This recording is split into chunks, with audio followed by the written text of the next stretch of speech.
السلام علیکم ورحمۃ اللہ وبرکاتہ۔ الحمدللہ رب العالمین والصلاة والسلام علی سید المرسلین نبینا محمد وعلی آلہ وصحبہ اجمعین، اما بعد۔ آج رمضان 1445 ہجری کا 5واں روزہ ہم نے مکمل کر لیا۔ تو آج کے ہمارے 5ویں سبق میں کل کا کچھ حصہ رہ گیا تھا، نبی صلی اللہ علیہ وسلم کا طریقہ نفل اور رات کی نماز میں۔ نمبر 1، آپ صلی اللہ علیہ وسلم غیر سبب والی نفل اور سنتوں کو گھر ہی میں پڑھتے تھے، اور خاص کر مغرب کی سنت کو۔ یہ جو لفظ آپ دیکھ رہے ہیں اور سن رہے ہیں غیر سبب، اس کا مطلب یہ ہے کہ جیسے مسجد میں داخل ہوئے تو 2 رکعت پڑھنا ہے، تو یہ سببیہ نماز ہو گئی، یعنی مسجد میں داخل ہو رہے ہیں، وہ ریزن ہے، اس لیے 2 رکعت پڑھنا ہے۔ سورج گہن ہوا، اس لیے اس کی نماز پڑھنا ہے۔ بارش نہیں ہو رہی ہے، اس کے طلب کے لیے نماز پڑھنا۔ تو یہ سارے کیا ہو گئے؟ سببیہ نماز، ریزنیبل، جس کا کوئی کارن ہے۔ تو جو وہ نمازیں نفل اور سنتیں جن کا کوئی کارن نہیں ہوتا، ریزن نہیں ہوتا، عموماً ان کو اللہ کے رسول صلی اللہ علیہ وسلم اپنے گھر پہ ادا کرتے، خاص کر مغرب کی سنتیں۔ نمبر 2، آپ صلی اللہ علیہ وسلم حالت حضر میں ہوں، یعنی اقامت جہاں اپنے بستی کے اندر، تو عموماً 10 رکعتوں کا اہتمام کرتے تھے۔ پریشان نہ ہو، ابھی تفسیر آ رہی ہے۔ وہ 10 رکعت کون کون سے؟ ظہر سے پہلے 2، ظہر کے بعد 2، مغرب کے بعد 2، عشاء کے بعد 2، اور فجر سے پہلے 2۔ 10 ہو گئے نا؟ نمبر 3، کبھی آپ صلی اللہ علیہ وسلم ظہر سے پہلے 4 بھی پڑھتے۔ 4 رکعت پڑھنا بھی آپ سے ثابت ہے، اور عام عادت آپ صلی اللہ علیہ وسلم کی تھی کہ 2 کر کے پڑھتے تھے، ظہر سے پہلے کی 4 رکعتیں۔ لیکن کبھی آپ نے 4 رکعت 2 تشہد 1 سلام کے ساتھ پڑھنے کے بارے میں بھی علماء اجازت دیتے ہیں۔ جب کبھی آپ سے ظہر کے بعد کی 2 سنتیں چھوٹ جاتی، آج کل جیسے ہم چھوڑ دیتے ہیں ویسے تو اللہ کے رسول نہیں چھوڑتے تھے، لیکن ہوتا کیا تھا؟ ظہر کی نماز پڑھ لیے، کسی آدمی کو اسلام کے بارے میں سمجھانا ہے، باہر سے کچھ وفود آ گئے اسلام قبول کرنے کے لیے، ان کو تعلیم دیتے ہوئے عصر کا وقت ہو گیا، تو اس طرح سے اگر ظہر کے بعد کی 2 سنتیں چھوٹ جاتی تو آپ صلی اللہ علیہ وسلم عصر کے بعد ان کی قضا فرماتے تھے۔ نمبر 4، آپ صلی اللہ علیہ وسلم فجر کی سنت کے بعد دائیں پہلو لیٹ جاتے تھے۔ علماء نے اس کی ایک توجیہ یہ بیان کی ہے کہ رات میں تہجد زیادہ دیر تک پڑھنے کی وجہ سے اس طرح سے اگر کوئی انسان لیٹے، اس کو اس بات کا خطرہ نہ ہو کہ آنکھ لگ جائے گی، وضو ٹوٹ جائے گا وغیرہ، تاکہ پھر اصل جو فرض نماز ہے اس سے کوئی کوتاہی نہ ہونے پائے۔ نمبر 5، آپ صلی اللہ علیہ وسلم نفل نمازوں میں فجر کی 2 سنتوں کا سب سے زیادہ اہتمام کرتے تھے۔ آپ صلی اللہ علیہ وسلم سنت فجر اور وتر کو سفر و حضر میں کبھی بھی نہیں چھوڑتے تھے۔ سمجھ میں آگئی نا بات؟ سفر میں ان 2 یعنی فجر کی سنت اور وتر کے علاوہ دیگر رواتب سنت موقدہ کو پڑھنا آپ صلی اللہ علیہ وسلم سے کبھی بھی ثابت نہیں ہے۔ اس پیراگراف کا مطلب سمجھ میں آ گیا ہے نا، کہ سب سے زیادہ اہتمام آپ صلی اللہ علیہ وسلم فجر کی سنتوں کا کرتے۔ دوسری بات یہ معلوم ہوئی کہ سفر میں آپ صلی اللہ علیہ وسلم سے عمومی طور پر فرض نمازوں سے پہلے بعد میں جو سنتیں ہیں وہ پڑھنا ثابت نہیں ہے، لیکن فجر کی سنت اور وتر یہ پابندی سے پڑھا کرتے۔ نمبر 6، آپ صلی اللہ علیہ وسلم رات کی اکثر نماز کھڑے ہو کر پڑھتے تھے، اور کبھی بیٹھ کر پڑھتے تھے، اور کبھی ایسا بھی ہوتا، توجہ سے سنیے، یہاں سے کچھ لوگوں کے لیے نئی بات ہوگی، کبھی ایسا ہوتا کہ آپ صلی اللہ علیہ وسلم بیٹھ کر نماز پڑھ رہے ہوتے اور قرات کر رہے ہوتے۔ جب قرات کی تھوڑی مقدار رہ جاتی تو کھڑے ہو کر مکمل کرتے، اور پھر کھڑے ہو کر ہی رکوع کی حالت میں جاتے۔ سمجھ میں آئی بات؟ یعنی کوئی انسان نفل نماز بہت دیر تک پڑھنا چاہ رہا ہے، لیکن اتنی دیر تک کھڑے رہنے میں اس کے پیروں میں، کمر میں کچھ تکلیف ہو سکتی ہے، تو کھڑے ہو کر تو وہ اللہ اکبر کہے، پھر اس کے بعد بیٹھ کر قرات کر سکتا ہے، اور جب رکوع کرنے کا ارادہ کرے تو اس سے تھوڑا پہلے اٹھ جائے، قرات پوری کر لے، پھر رکوع کر لے۔ سمجھ میں آ گئی نا؟ غور کریں یہاں پر آپ لوگ، ایک تو نبی صلی اللہ علیہ وسلم کی یہ سنتیں اور دین اسلام کے اندر خوب عبادت کرنا، اچھی عبادت کرنا، نبی کے طریقے پر کرنا، اور اس کرنے میں آسانیاں بھی کیسے ہم کو دی جاتی ہیں سوچ رہے ہیں۔ اور ہمارے وہ لوگ جو بالکل نمازوں سے غافل رہتے ہیں، زندگی میں کبھی ایک بار تہجد پڑھنے کی کوشش نہیں کرتے، تو سوچئے کتنے سارے خیر و بھلائیوں سے محروم ہو رہے ہیں۔ نمبر 7، آپ صلی اللہ علیہ وسلم رات کی نماز 8 رکعت پڑھتے تھے، ہر 2 رکعت کے بعد سلام پھیر دیتے تھے، پھر مسلسل یعنی یہ 8 کے بعد مسلسل 5 رکعت بطور وتر پڑھتے، صرف آخر رکعت میں تشہد کے لیے بیٹھتے۔ آپ صلی اللہ علیہ وسلم سے وتر 1، 3، 5، 7، 9 کچھ کا ذکر آگے آ رہا ہے، اب یہاں 5 رکعت کا ذکر ہوا ہے، تو یہ 5 رکعت ڈائریکٹ ایک ساتھ، یعنی ایک ہی تشہد اور اس آخری تشہد میں ہی سلام پھیرنا۔ یا کبھی 9 رکعت وتر پڑھتے، تو اس کا کیا طریقہ؟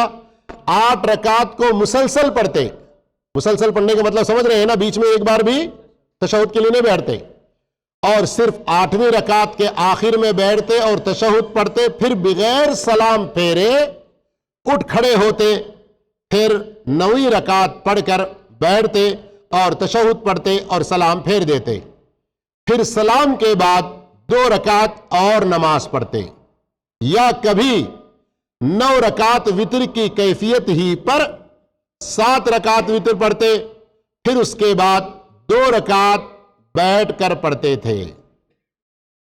تو یہاں جو آخر میں آپ الفاظ سن رہے ہیں اور دیکھ رہے ہیں کہ کبھی آپ صلی اللہ علیہ وسلم وتر کے بعد 2 رکعت بیٹھ کر پڑھتے، تو یہ کبھی کبھار کی بات ہے۔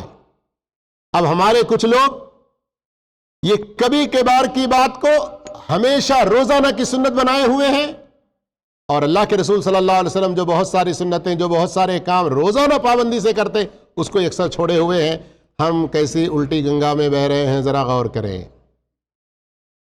نمبر 8، آپ صلی اللہ علیہ وسلم شروع رات، درمیانی رات، آخری رات، یعنی رات کے ہر حصے میں وتر پڑھے ہیں، اور فرماتے تھے تم رات کی آخری نماز کو وتر بناؤ۔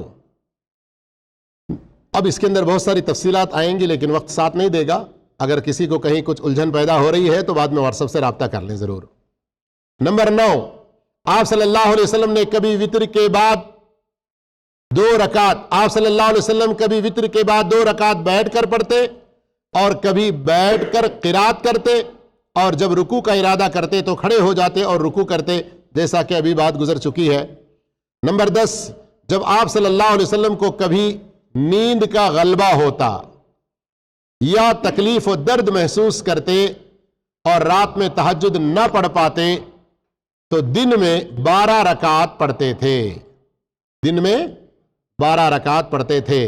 تو یہاں یاد رکھنے کی بات یہ ہے کہ اگر کبھی کسی کی وتر کی نماز رات میں چھوٹ گئی تو صلاۃ الضحیٰ، چاشت کی نماز کا جو وقت ہے، اس وقت میں وہ قضا کر سکتا ہے، صحیح حدیث کی روح سے دلیل ہے، لیکن طاق عدد نہیں پڑے گا۔ اگر کسی کو 1 رکعت وتر پڑھنے کی عادت ہے تو وہ دن میں پڑھے گا، قضا تو 2 پڑھے گا، 3 کی عادت ہے تو 4 پڑھے گا، 5 کی عادت ہے تو 6 پڑھے گا، اس طرح سے، اس لیے کہ دن کے اس وقت میں طاق عدد میں نہیں پڑھنا ہے۔ نمبر 11، آپ صلی اللہ علیہ وسلم ایک مرتبہ تہجد میں ایک ہی آیت کو دہراتے رہے یہاں تک کہ صبح ہو گئی۔ ان تعذبہم فانہم عبادک، یہ آیت، اس کے معنی وغیرہ پر بھی غور کریں، اور اللہ کے رسول صلی اللہ علیہ وسلم قرآن پر کتنا غور و فکر کرتے تھے اس کا بھی اندازہ لگائیں۔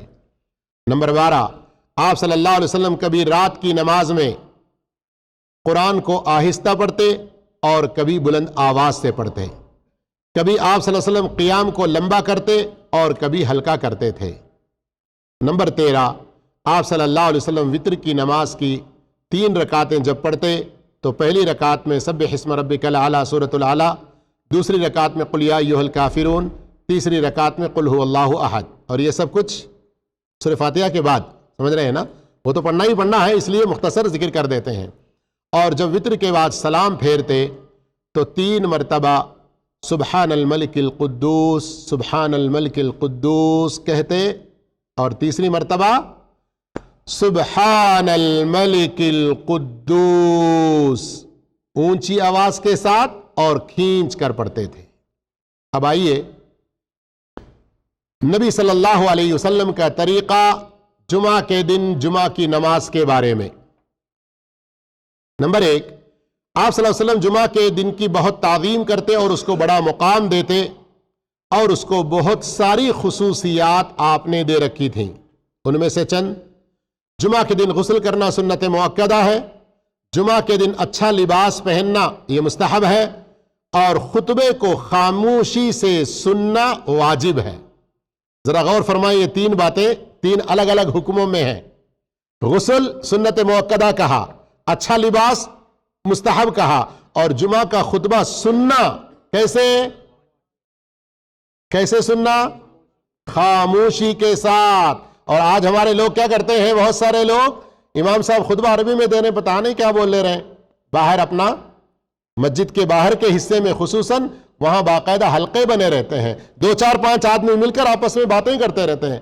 واللہ یہ حرام ہے۔ یہ چھوٹی چھوٹی بات پہ سعودی جو کہتے ہیں نا حرام علیک، وہ حرام نہیں کہہ رہا ہوں میں، صحیح میں حرام ہے خطبے کے دوران اس طرح سے باتیں کرنا۔ ذرا غور کریں، آگے بات آ رہی ہے۔ جمعہ کے دن آپ صلی اللہ علیہ وسلم پر کثرت سے درود و سلام بھیجنا بھی مستحب ہے۔ نمبر 2، جب لوگ مسجد میں جمع ہو جاتے تو آپ صلی اللہ علیہ وسلم مسجد میں تشریف لاتے اور ان کو سلام کرتے، پھر اس کے بعد جا کر ممبر پر چڑھ جاتے اور اپنا چہرہ مبارک لوگوں کی طرف کر لیتے اور ان کو سلام کر کے بیٹھ جاتے۔ پھر اس کے بعد حضرت بلال رضی اللہ تعالیٰ عنہ اذان دیتے۔ اذان کے بعد آپ صلی اللہ علیہ وسلم کھڑے ہو کر فوراً خطبہ شروع کرتے۔ کیا مطلب؟ اذان اور خطبہ کے درمیان میں کوئی فاصلہ اور وقفہ نہیں ہوتا، اور ممبر بنائے جانے سے پہلے آپ صلی اللہ علیہ وسلم کمان یا عصا پر ٹیک لگا کر خطبہ دیتے تھے۔ نمبر 3، آپ صلی اللہ علیہ وسلم کھڑے ہو کر خطبہ دیتے، پہلا خطبہ، پھر کچھ دیر بیٹھ جاتے بیچ میں، پھر کھڑے ہو کر دوسرا خطبہ دیتے۔ نمبر 4، آپ صلی اللہ علیہ وسلم لوگوں کو اپنے سے قریب ہونے اور خاموشی کا حکم دیتے تھے۔ یہ جمعہ کے خطبے میں بھی، اور عام طور پر جب کبھی آپ کچھ نصیحت کرنے کے لیے کھڑے ہوتے تو صحابہ کرام کی عادت مبارکہ کہ آپ کے بالکل قریب ہو کر بیٹھ جاتے اور خاموش رہا کرتے، اور آپ صلی اللہ علیہ وسلم کہتے، ذرا غور سے سنو یہاں سے، کہ جب آدمی اپنے ساتھی سے کہے، یعنی جمعہ میں آپ بیٹھے ہوئے ہیں، 2 آدمیوں کو دیکھ رہے ہیں، بات کر رہے ہیں، اب آپ اپنے ساتھی سے کہیں کہ خاموش رہو تو تمہارا یہ کہنا بھی لغو کام ہے، اور جس نے لغو کام کیا اس کو جمعہ کا ثواب نہیں ملا۔ سمجھ رہے ہیں؟ اب جو لوگ اس سے زیادہ باتیں کرتے ہیں، باتیں کر کے ہی اپنا حلقہ بنائے بیٹھتے ہیں، وہ اور کتنے بڑے نقصان میں اور خسارے میں ہیں، اندازہ لگائیے۔ نمبر 5، آپ صلی اللہ علیہ وسلم جب خطبہ جمعہ دیتے تو آپ کی دونوں آنکھیں سرخ ہو جاتی اور آواز بلند ہو جاتی اور آپ کا غصہ بڑھ جاتا، گویا کہ آپ کسی لشکر کو ڈرا دھمکا رہے۔ خطبے کا یہ طریقہ ہے میرے بھائی، صرف خطبے کے لیے کھڑے ہو جائیں، چٹکلے بیان کرتے رہیں، ادھر ادھر کے واہیات قصے بیان کریں، لوگوں کو ہنسانے کا موقع فراہم کرتے رہیں۔ بعض لوگوں کی بہت ساری تقریروں میں یہ حصہ ہوتا ہے، تو یہ نبی کا طریقہ نہیں ہے۔ نمبر 6، آپ صلی اللہ علیہ وسلم حمد و ثنا پڑھنے کے بعد اما بعد کہتے، پھر اس کے بعد خطبہ شروع کرتے اور مختصر اور جامع خطبہ دیتے اور نماز کو لمبی کرتے تھے۔ نمبر 7، آپ صلی اللہ علیہ وسلم جمعہ کے خطبے میں صحابہ کرام کو اسلامی شریعت و قواعد کی تعلیم دیتے، اور جب کسی کام کے حکم یا ممانعت کی ضرورت ہوتی تو آپ خطبہ میں بتا دیتے یا منع کر دیتے۔ نمبر 8، آپ صلی اللہ علیہ وسلم کسی حاجت کے وقت، ضرورت کے وقت یا کسی سائل کے جواب کی وجہ سے اپنے خطبے کو روک دیتے، اس کا جواب دینے کے بعد پھر خطبہ کی طرف واپس ہو کر اس کو مکمل فرماتے۔ کبھی آپ صلی اللہ علیہ وسلم ضرورت کے تحت ممبر سے اترتے، وہ ضرورت پوری کرتے اور پھر واپس جاتے۔ آپ صلی اللہ علیہ وسلم خطبہ میں وقت کے تقاضے اور ضرورت کے مطابق گفتگو کرتے، وقت کے تقاضے اور ضرورت کے مطابق گفتگو کرتے۔ جب کسی فاقہ زدہ یا بھوکے کو دیکھتے تو صحابہ اکرام کو صدقے کا حکم دیتے اور اس کی ترغیب دیتے تھے۔ نمبر 9، آپ صلی اللہ علیہ وسلم اللہ کا نام آنے پر خطبہ میں شہادت کی انگلی سے اشارہ کرتے، اور جب قحط سالی پڑتی تو اپنے خطبہ ہی میں بارش کے نزول کے لیے دعا فرماتے تھے، جیسے یہاں بھی عموماً ہم لوگ جمعہ کے خطبات میں دیکھتے ہیں نا، خاص کر دوسرے خطبے میں۔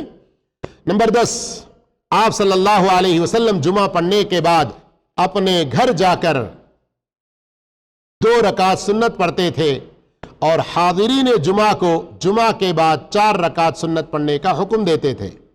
امام ابن تیمیہ رحمۃ اللہ علیہ فرماتے ہیں کہ جب مسجد میں سنت پڑھے جمعہ کے بعد تو 4 رکعت، اور گھر جا کر پڑھے تو 2 رکعت پڑھے۔ اب آئیے ذرا کسی قدر جلدی میں اس سبق کو پورا کر لیتے ہیں، اس لیے کہ جمعہ کے فوراً بعد عیدین کے مسائل کا جاننا۔ عیدین میں آپ کا طریقہ کیا ہے؟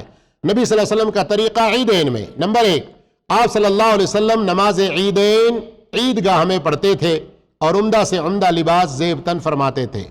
نمبر 2، آپ صلی اللہ علیہ وسلم عید الفطر کی نماز میں تشریف لے جانے سے پہلے چند طاق کھجوریں تناول فرماتے تھے، اور عید الاضحیٰ میں نماز سے فارغ ہو کر قربانی کے گوشت ہی سے شروعات کرتے تھے۔ آپ صلی اللہ علیہ وسلم عید الفطر کی نماز تھوڑی سی تاخیر سے پڑھتے اور عید الاضحیٰ کی نماز میں جلدی کرتے۔ نمبر 3، آپ صلی اللہ علیہ وسلم عیدگاہ پیدل تشریف لے جاتے تھے، وہاں پہنچنے پر نیزہ بطور سترہ آپ کے سامنے گاڑ دیا جاتا، کیونکہ ان دنوں عیدگاہ میں کوئی عمارت نہ ہوتی تھی۔ نمبر 4، جب آپ صلی اللہ علیہ وسلم عیدگاہ پہنچ جاتے تو بغیر اذان اور اقامت کہے اور بغیر الصلاۃ جامعہ کہے نماز شروع کر دیتے تھے۔ آپ صلی اللہ علیہ وسلم اور صحابہ اکرام نماز عیدین سے پہلے یا بعد میں کوئی نماز نہیں پڑھتے تھے۔ نمبر 5، خطبہ سے پہلے آپ صلی اللہ علیہ وسلم 2 رکعت نماز پڑھتے تھے۔ عید کی نماز کے بارے میں بتا رہے ہیں کہ عید کی جو نماز ہے وہ کب ہوتی؟ خطبہ سے پہلے، یعنی پہلے نماز بعد میں خطبہ۔ پہلی رکعت میں تکبیر تحریمہ سمیت 7 تکبیریں زائد مسلسل کہتے تھے، ہر 2 تکبیر کے درمیان معمولی سا وقفہ کرتے، اور ان تکبیروں کے درمیان آپ صلی اللہ علیہ وسلم سے کوئی مخصوص ذکر ثابت نہیں ہے۔